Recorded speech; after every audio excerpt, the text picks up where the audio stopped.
Assalamualaikum warahmatullahi wabarakatuh. Alhamdulillahirabbil alamin. Puji syukur kehadirat Ilahi Rabbi. Pada hari ini kita senantiasa diberi kesehatan dan semangat untuk selalu tergerak, bergerak dan menggerakkan. Perkenalkan, saya Eli Jayaningrum, CGP Angkatan 7 dari Kabupaten Pasuruan.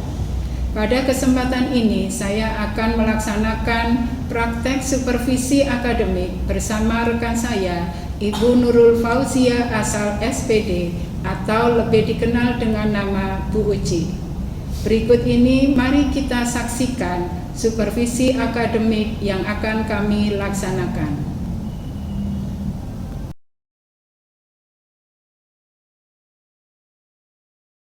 Assalamualaikum Bu Uci. Waalaikumsalam Bu Eli. Oke, apa kabarnya Bu Uci? Alhamdulillah baik. Alhamdulillah. Jangan lupa untuk selalu semangat dan bahagia Bu Uci ya. Siap.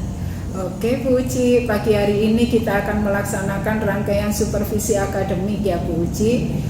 Nanti ada beberapa tahapan yang akan kita lakukan. Yang pertama nanti ada pra-observasi, kemudian observasi, kemudian pasca observasi. Nah untuk itu nanti di pra-observasi ini saya butuh obrolan-obrolan bersama Bu Uci untuk mempersiapkan bersama apa yang harus kita siapkan di pembelajaran selanjutnya nanti. Nah dalam obrolan ini Bu Uci kita sifatnya adalah berbagi pengalaman ya. Jadi bukan saya nanti menggurui Bu Uci atau saya akan mencari-cari kesalahannya Bu Uci, begitu ya. Baik Bu Uci, yang pertama yang ingin saya ketahui dari Bu Uci ini adalah dalam supervisi ini nanti apa sih yang ingin Bu Uci dapatkan setelah melaksanakan supervisi? Yang jelas saya ingin mendapatkan banyak ilmu dan juga wawasan khususnya dari panjenengan yang mengikuti program guru penggerak ini. Bagi saya yang mungkin di dalam kelas itu masih sering mengalami permasalahan saat proses pembelajaran. Oke. Terus nanti materinya yang akan saya supervisi nanti apa Bu Uci? Materi utamanya yaitu teks cerpen ada di kelas 11, khususnya materi tentang analisis tokoh dan penokohan di dalam teks cerpen. Wow, asik dan menyenangkan ini kedengarannya Bu Uci. Nah, tentunya dalam setiap pembelajaran nanti kita memiliki tujuan pembelajaran. Tujuan pembelajarannya nanti apa ini Bu Uci? Menganalisis unsur intrinsik khususnya tokoh dan penokohan dalam teks cerpen. Wah, bagus sekali. Saya sangat mengapresiasi hal ini. Pasti siswa juga senang ini kalau belajar cerpen ini Bu Uci ya. Iya, karena memang cerpen ini sudah tidak asing lagi bagi anak. Betul sekali. Selanjutnya untuk mencapai tujuan Assalamualaikum warahmatullahi wabarakatuh. Waalaikumsalam warahmatullahi wabarakatuh. Selamat pagi semuanya. Pagi. Bagaimana kabar kalian hari ini? Alhamdulillah baik. Alhamdulillah baik semuanya. Sebelum kita mulai pelajaran seperti biasanya, mari kita berdoa terlebih dahulu supaya apa yang akan kita pelajari hari ini bisa bermanfaat. Silakan bisa dipimpin oleh ketua atau wakil. Bismillahirrahmanirrahim. Alhamdulillahirabbil alamin. Ar-Rahmanirrahim. Maliki yaumiddin. Iyyaka na'budu wa iyyaka nasta'in. Ihdinas siratal mustaqim. Amin ya rabbal alamin. Terima kasih sudah dipimpin oleh wakil ya. Ya, baik, ini kelas 11 MIPA 1. Dan sebelumnya saya mau ngecek dulu kehadiran kalian. Apakah ada yang tidak masuk hari ini? Ada. Ahmad Edu. Ahmad Edu kenapa? Sakit. Kemudian Abida izin. Kemudian Sofyan ya. Ketua kelasnya ini ya. Sofyan izin. Kemudian sudah 3 anak. Dan yang hari ini sakit Ahmad Edu, mari kita doakan semoga lekas diberikan kesembuhan. Amin. Kalau sebelumnya kalian sudah belajar tentang apa? Nilai-nilai ya, nilai-nilai dalam teks cerpen. Kemudian apa lagi? Unsur-unsur pembangun. Apakah semuanya sudah dipelajari unsur pembangunnya? Ada yang belum ya? Apa yang belum dipelajari?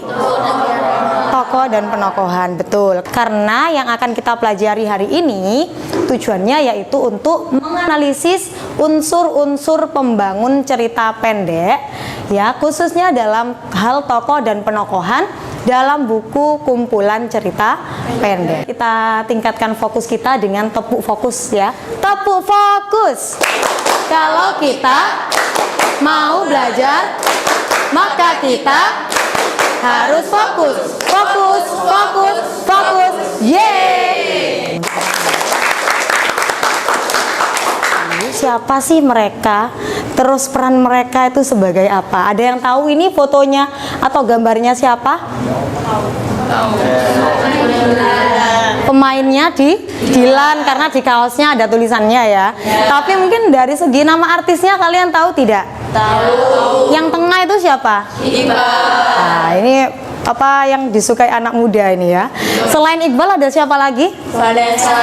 Vanessa. Mereka adalah tokoh yang bagaimana? Iqbal dan Vanessa ini yang utama atau yang menjadi tambahan saja? Utama. Tokoh yang utama. Yang di sebelah-sebelahnya adalah tokoh tambahan. Dari segi seringnya muncul, yang paling sering muncul siapa? Tokoh utama. Pemeran utama. Yang tambahan tuh mungkin hanya 1 kali 2 kali ya. Selanjutnya ini fotonya siapa? Pemainnya KKN di Desa Penari. Ada yang sudah nonton? Ada yang sudah, ada yang belum. Nah, kalian tahu tidak ini tokohnya siapa? Namanya? Tisa Biani ya. Ini siapa?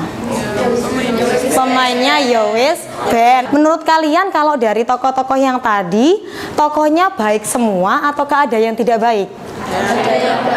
Ada yang baik dan ada yang tidak baik. Nah, maka dari itu hari ini kita akan belajar tentang tokoh dan penokohan. Sebelumnya, tokoh itu apa sih? Tokoh di sini bisa diartikan individu rekaan yang mengalami peristiwa di dalam cerita. Rekaan itu apa, Nana? Nyata atau hayalan? Hayalan. Jadi penokohan itu artinya adalah usaha untuk membedakan antara tokoh yang satu dengan tokoh yang lain. Dalam sebuah cerita, pastikan tokoh itu tidak semuanya baik, betul ya? Tidak semuanya jahat, betul ya? Ya, sama dengan kehidupan kan, pasti ada orang baik, ada juga orang jahat. Tapi perbedaan itulah yang akan menjadikan sebuah cerita menjadi lebih menarik.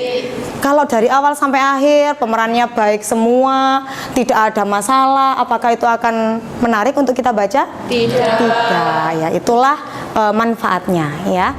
Berdasarkan fungsi tokoh utama dan tokoh pembantu atau tambahan. Tokoh statis adalah tokoh yang karakternya tidak berkembang dari awal sampai akhir cerita.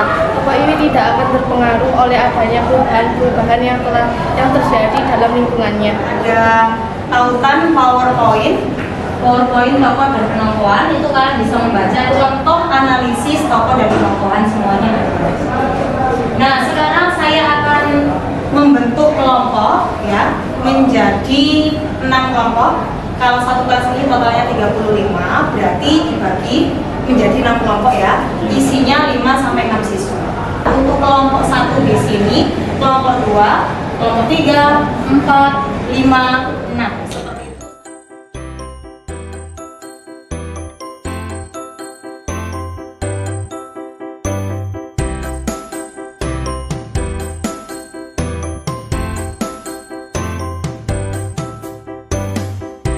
Kerja peserta didik. ya. Lembar kerja peserta didik yang pertama, kalian harus menganalisis tokoh yang ada di dalam cerpen yang kalian baca. Nama tokohnya siapa saja, kemudian masuk dalam jenis tokoh yang mana, alasannya apa. Misalkan tadi tokoh utama, kenapa kok disebut tokoh utama? Karena sering muncul, ya. Nanti tulis kutipannya, buktinya mana kalau dia tuh sering disebutkan di dalam cerpen. Bisa hadap ke temannya, tidak apa-apa.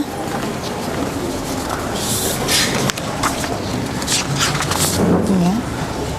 Setelah ini akan membaca cerpen yang mana kelompok 1, kelompok 2, cerpennya nanti berjudul Lentera Hijrah, Tinggalkan Dia Untuk Dia, karya Denata Erisabika. Kemudian cerpen yang kedua adalah untuk kelompok 3 dan 4, judulnya Iktibar Saum, karya Raihan Atirasya. Dan yang ketiga, cerpennya untuk kelompok 5 dan kelompok 6, berjudul Hidupku Tergantung Taubatku, karya Alda Maulidi. Ini karya kakak kelas kalian. Semoga nanti kalian juga bisa menyusul mereka ya. Bisa membuat tulisan yang bisa bermanfaat untuk sampai kapanpun. Sekarang bisa kalian baca dengan scan barcode ini.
Ya, silakan laptopnya disiapkan dulu, dinyalakan, kemudian buka aplikasinya.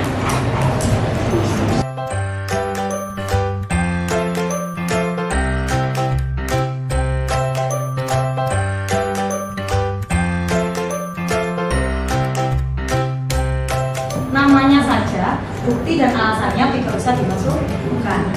Nah, supaya kalian punya gambaran contoh dari peta konsepnya, saya tayangkan dulu contohnya.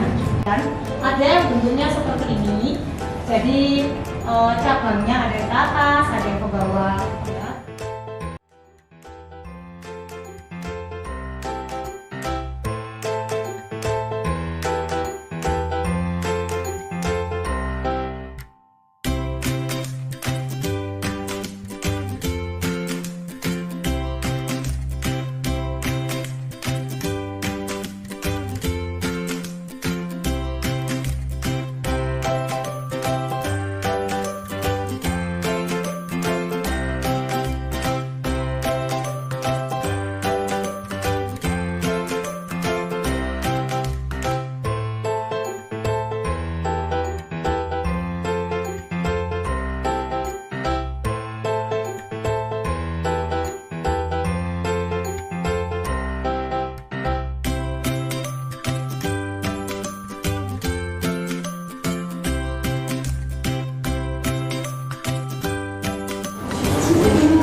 Siapa lagi yang sudah?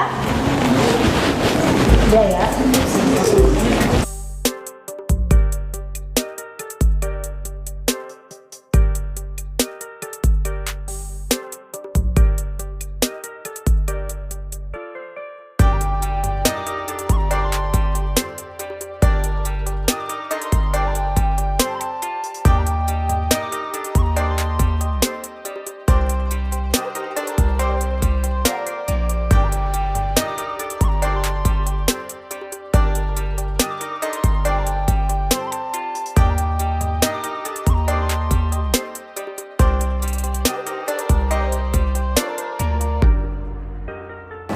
hasil analisis dari sebuah cerpen yang berjudul Tinggalkan Dia Untuk Dia. Dinamis.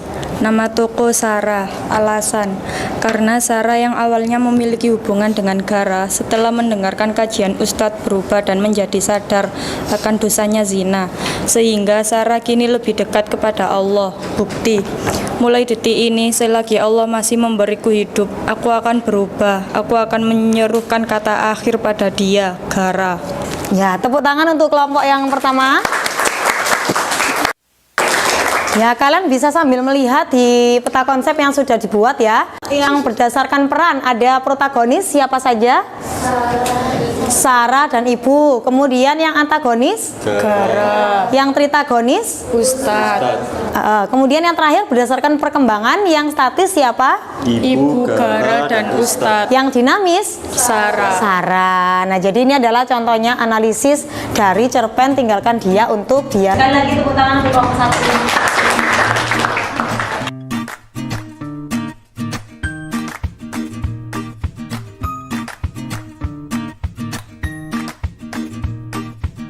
Kalau dari peta konsepnya sudah bagus atau ada yang perlu diperbaiki? Dari segi apanya? Terlalu kecil ya. Jadi nanti untuk berikutnya untuk membuat peta konsepnya bisa ukuran atau fontnya yang lebih besar lagi seperti itu ya. Saya kira yang lainnya juga sudah bisa membuat peta konsep menggunakan Maple ya. Bisa? Oke. Kalau begitu itu tadi kita sudah melaksanakan pembelajaran menganalisis jenis-jenis tokoh dan penokohan yang terdapat di dalam cerpen. Kira-kira kesulitannya tadi di bagian mana? Di bagian menganalisis yang mana? Apakah yang berdasarkan fungsi, perkembangan, atau peran? Berdasarkan fungsi yang utama dan pembantunya yang sulit ya. Yang lainnya mudah ya. Ya. Kemudian kira-kira nanti untuk membuat peta konsepnya apakah ada kesulitan? Tidak ada. Baik, kira-kira di sini ada yang mau menyimpulkan apa saja yang sudah kita pelajari hari ini?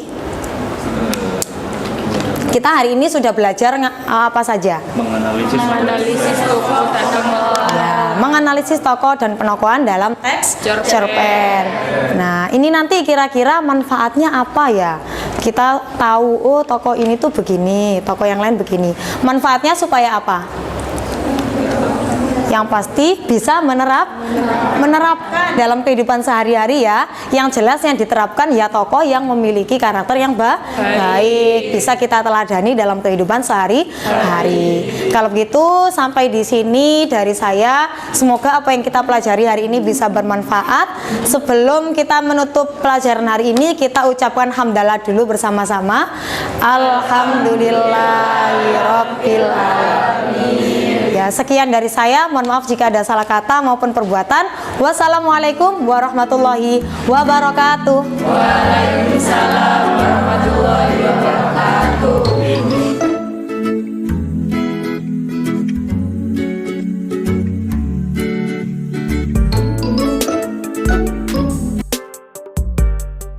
Assalamualaikum Bu Uci. Waalaikumsalam Bu Eli. Oke, bagaimana kabarnya Bu Uci? Alhamdulillah sehat-sehat. Bu Eli bagaimana? Alhamdulillah selalu sehat dan semangat. Jangan lupa bahagia Bu Uci. Oke. Baik Bu Uci, sesuai dengan rencana kita dari awal bahwa pada hari ini kita akan melaksanakan rangkaian supervisi lanjutannya ya Bu Uci. Yang tentunya pada saat ini kita akan melaksanakan pasca observasi. Nah, kemarin kita sudah melaksanakan pra-observasi dan juga observasi di kelas. Bu Uci sudah melaksanakan pembelajaran di kelas dan saya sudah melaksanakan observasi di kelasnya Bu Uci yang sesuai dengan tujuan pembelajaran termuat di RPP-nya Bu Uci. Nah, untuk itu Bu Uci di awal pasca observasi ini saya ingin menggali informasi lebih lanjut kepada Bu Uci tentang pelaksanaan pembelajaran di kelas, apa saja yang sudah Bu Uci laksanakan. Iya, Pembelajaran di kelas sudah berjalan sesuai dengan perangkat pembelajaran atau RPP yang sudah saya buat, Bu Eli, mulai dari pendahuluan, kemudian kegiatan inti dan juga penutup. Dan alhamdulillah pembelajaran berjalan dengan lancar dan juga anak-anak bisa kondusif. Oke, itu yang pengalamannya Bu Uci. Kemudian apa yang dirasa kurang dari penerapan pembelajaran berdiferensiasi yang Bu Uci lakukan? Ya, kemarin saya menggunakan model mind mapping. Anak-anak membuat peta konsep tentang hasil analisis tokoh dan penokohan dalam teks cerpen, yang mana hasil dari semua siswa itu sama, yaitu berupa peta konsep atau hanya berupa visual. Nah, saya rasa ini kekurangan saya dari segi unsur diferensiasinya, yang mana anak-anak hasilnya atau produknya itu sama semua, meskipun mungkin latar belakang atau pemilihan warna atau hasilnya itu berbeda-beda dari teks cerpen yang berbeda-beda juga. Oke, kemarin memang saya lihat seluruh siswa ini menggunakan media HP dan ada yang menggunakan laptop. Nah, apakah ini sebelumnya memang Bu Uci sudah pernah melakukan asesmen diagnostik untuk menentukan hal ini? Iya, sudah, Bu Eli. Anak-anak sudah saya beri asesmen diagnostik tersebut dan semua siswa memiliki gawai atau HP dan juga ada beberapa siswa yang memiliki laptop. Meskipun tidak semuanya, saya rasa tidak apa-apa karena bekerjanya dalam kelompok-kelompok. Dan selain itu, siswa juga sudah tidak asing lagi dengan yang namanya teknologi. Dan setiap siswa juga setelah diberi pertanyaan, mereka lebih suka menggunakan media-media digital dalam mengerjakan setiap tugas belajar. Oke, jadi kendala atau permasalahan yang Bu Uci hadapi adalah di diferensiasi produk. Ya. Sekarang menurut Bu Uci, apa kekuatan yang dimiliki Bu Uci dan siswa agar bisa mencapai tujuan pembelajaran atau bisa memenuhi diferensiasi produk itu? Saya rasa kekuatannya seperti model yang saya gunakan ini, peta konsep yang mana biasanya menggunakan manual ditulis gitu saja, tapi ini karena saya dan juga anak-anak itu lebih suka menggunakan alat-alat digital atau teknologi dalam menggunakannya, ini saya rasa menjadi kekuatan besar supaya pembelajaran kita itu lebih menarik dan menyenangkan. Tapi sebenarnya juga baru terpikir kalau memang barangkali ini kan peta konsep itu hanya visual. Sebenarnya kalau melihat saya sendiri juga suka dengan media sosial dan anak-anak itu juga tidak luput dari media sosial setiap hari, sebenarnya mungkin saya bisa menerapkan video mungkin ya, media audiovisual supaya anak-anak lebih semangat dalam mengerjakan tugas. Jadi hasilnya bisa dibuat dalam bentuk video TikTok atau video Instagram atau video-video untuk media sosial yang lain juga banyak. Wow, keren ini Bu Uci, nanti sangat sesuai dengan dunianya anak-anak ini. Iya. Oke, kalau ada skala 1 sampai 10 ini Bu Uci merasa berada di posisi berapakah dalam menerapkan pembelajaran berdiferensiasi? Ya, karena melihat dari hasil yang diobservasi kemarin secara gamblang ya jelas saya hanya di angka 6, Bu Eli. Karena memang hasil atau produknya itu juga masih belum beragam hasilnya. Oke, kalau begitu apa rencana Bu Uci agar dapat menerapkan pembelajaran berdiferensiasi yang berorientasi pada pemenuhan kebutuhan belajar siswa? Yang jelas saya akan berusaha untuk belajar secara mandiri terlebih dahulu, mengikuti seminar-seminar atau workshop seperti itu, pelatihan untuk membuat media-media misalkan yang lebih menarik bagi siswa dan tentunya yang menjadi minat siswa seperti penggunaan media sosial serta saya juga akan belajar dari teman-teman atau rekan-rekan sejawat dari NGMP Bahasa Indonesia di sekolah saya. Dan yang jelas juga saya akan minta bantuan Bu Eli khususnya untuk membimbing saya, karena memang untuk diferensiasi ini masih sangat kurang. Jadi mohon bimbingan dari Bu Eli. Insya Allah sama-sama belajar Bu Uci. Oke, luar biasa Bu Uci. Ini nanti rencananya, kemudian kapan semangat belajarnya ini akan dimulai? Insya Allah mulai besok. Saya akan mencoba menerapkan yang lebih baik daripada tadi ada banyak sekali rencana untuk meningkatkan kompetensi diri, diantaranya bergabung di NGMP, kemudian saling melakukan observasi dengan rekan sejawat. Ini rencananya juga kapan mau dimulai?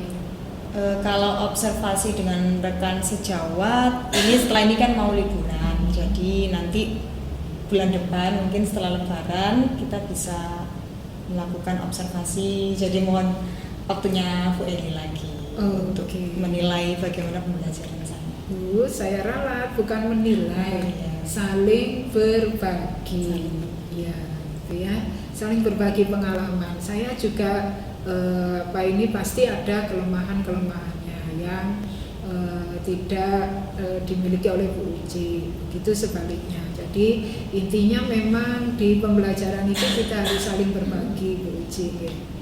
Bagus Bu Uci, nanti siapa yang dapat membantu Bu Uci ini dalam menjaga komitmen belajarnya Bu Uci, meningkatkan kompetensi agar bisa memberi pembelajaran berdiferensiasi? Ya seperti yang saya sampaikan tadi, yang jelas peran dari Bu Eli sebagai seorang calon guru penggerak ini sangat-sangat saya dan juga teman-teman butuhkan supaya lebih bisa menerapkan pembelajaran berdiferensiasi di SMA Marifani Pandaan. Baik Bu Uci, dari obrolan kita ini bisa saya tarik kesimpulan bahwa segala masalah yang kita temui di kelas itu pasti ada solusinya dengan saling berbagi pengalaman. Nah, nanti tolong dikabari progresnya Bu Uci ya, progres belajarnya. Nah, selama supervisi ini Bu Uci, apa yang Bu Uci rasakan mulai dari kita melaksanakan kemarin pra-observasi, observasi sampai hari ini pasca observasi? Ya, saya merasa sangat lega dan juga senang karena melalui kegiatan ini saya bisa termotivasi untuk bisa meningkatkan potensi diri saya sebagai pengajar dan juga menggali potensi siswa saat proses pembelajaran. Jadi bukan hanya mencari nilainya anak-anak, tetapi potensi anak-anak lebih dikembangkan di sini. Kalau boleh tahu ini apa yang sudah Bu Uci dapatkan selama kegiatan supervisi ini? Yang saya dapatkan banyak sekali ilmu dan juga pengalaman khususnya dalam hal pembelajaran berdiferensiasi, yang mana pembelajaran ini lebih berpihak kepada siswa dan itu yang memang harus kita lakukan sebagai guru. Jadi guru tidak hanya menuruti keinginannya sendiri, tetapi siswa itu diberikan kebebasan sesuai dengan minatnya, tapi tetap dengan tujuan yang sama dalam belajar. Luar biasa, amazing. Alhamdulillah, rangkaian supervisi sudah kita laksanakan dengan baik, mulai dari pra-observasi, observasi, sampai pasca observasi. Jadi obras atau obrolan supervisi kita ini cukupkan sekian dulu. Semoga bermanfaat dan sukses selalu Bu Uci. Amin, terima kasih Bu Eli. Sama-sama. Demikian rangkaian supervisi akademik yang kami praktekkan di SMA Ma'arif NU Pandaan bersama rekan saya Ibu Nurul Fauzia Asal SPD. Terima kasih. Wassalamualaikum warahmatullahi wabarakatuh.